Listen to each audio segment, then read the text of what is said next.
প্রাথমিকের বৃত্তি পরীক্ষার্থীরা যারা হচ্ছে রেজাল্টের জন্য অপেক্ষায় রয়েছে, এছাড়াও যারা অভিভাবক আছেন, তো অনেকে হচ্ছে রেজাল্ট কয়টায় প্রকাশিত হবে এটা জানতে চাচ্ছেন। তো রেজাল্টের যে ওয়েবসাইট রয়েছে IPEMIS, এইখানে স্কলারশিপ রেজাল্টটা আসলে এখানে দেখতে পারছেন যে লেখা আছে currently the system does not have any scholarship result related information. এটা কারণ হচ্ছে রেজাল্টটা এখনো পাবলিশ হয়নি। অনেক মাধ্যম থেকে আমরা জানতে পেরেছি ১০টার সময় প্রকাশ হওয়ার কথা। কিন্তু এখন ১০টার বেশি বাজলেও রেজাল্টটা প্রকাশ হচ্ছে না।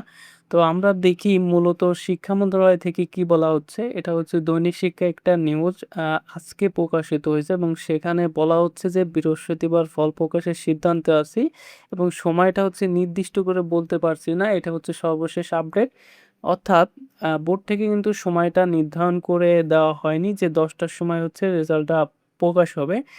আমরা গত বছর হচ্ছে ২০২৫ সালে তোমরা জানো যে প্রাথমিক ইবতেদায়ী বৃত্তি পরীক্ষা অনুষ্ঠিত হয়েছিল, যেটা মাদ্রাসা শিক্ষা বোর্ডের। এছাড়াও হচ্ছে জুনিয়র বৃত্তি পরীক্ষা অনুষ্ঠিত হয়েছিল। তাদের ফলাফল কিন্তু ১:৩০ এই টাইমে হচ্ছে আনুষ্ঠানিকভাবে ফলাফল প্রকাশ করা হয়েছিল। অর্থাৎ ২টোর দিকে হচ্ছে ফলাফলটা প্রকাশ করা হয়েছিল ২০২৫ সালে যারা ইবতেদায়ী বৃত্তি পরীক্ষা এবং জুনিয়র বৃত্তি পরীক্ষা দিয়েছিল তাদের। তোমাদের ক্ষেত্রে দেখা যাচ্ছে যে যেহেতু এখনো ফলাফলটা প্রকাশ হয়নি, সেহেতু তোমাদের ২টোর সময় দেখতে হবে ওয়েবসাইটে এসে। ২টোর সময় এখানে যদি রেজাল্ট প্রকাশ হয় তাহলে এখানে রেজাল্ট দেখার জন্য সার্ভারটা ওপেন হবে এবং এখানে হচ্ছে রোল নাম্বারটা দিয়ে তোমরা হচ্ছে রেজাল্টটা দেখতে পারবে। রোল নাম্বার দেওয়ার পর যদি ক্যাপচার আসে সেক্ষেত্রে ক্যাপচারটা সাবমিট করলে রেজাল্টটা শো করবে। এছাড়া হচ্ছে এসএমএস করতে পারো। তোমরা হচ্ছে এসএমএস করে রাখতে পারো। আমরা অলরেডি এসএমএস ফরম্যাটটা দিয়ে দিয়েছি।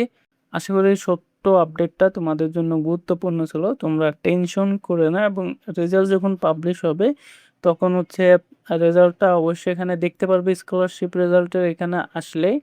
তোমরা হচ্ছে ২টোর দিকে দুপুর ২টোর দিকে ট্রাই করবো। ২টোর দিকে না হলে সন্ধ্যার ভিতরে হচ্ছে তোমাদের রেজাল্টটা আশা করি আজকেরাই প্রকাশ হবে। যেহেতু বলা হয়েছে শিক্ষা মন্ত্রণালয় থেকে সেহেতু এটা হচ্ছে আজকেই প্রকাশ হবে। তবে নির্দিষ্ট কোনো টাইম শিক্ষা মন্ত্রণালয় থেকে দেওয়া হয়নি। তো ভিডিওটি এখানে শেষ করছি। ভিডিওটি ভালো লাগলে অবশ্যই একটা লাইক দিবে এবং আমাদের চ্যানেলটি সাবস্ক্রাইব করে রাখবে। ফেসবুক থেকে যদি দেখে থাকো তাহলে ফেসবুক পেজটা ফলো দিয়ে রাখবে।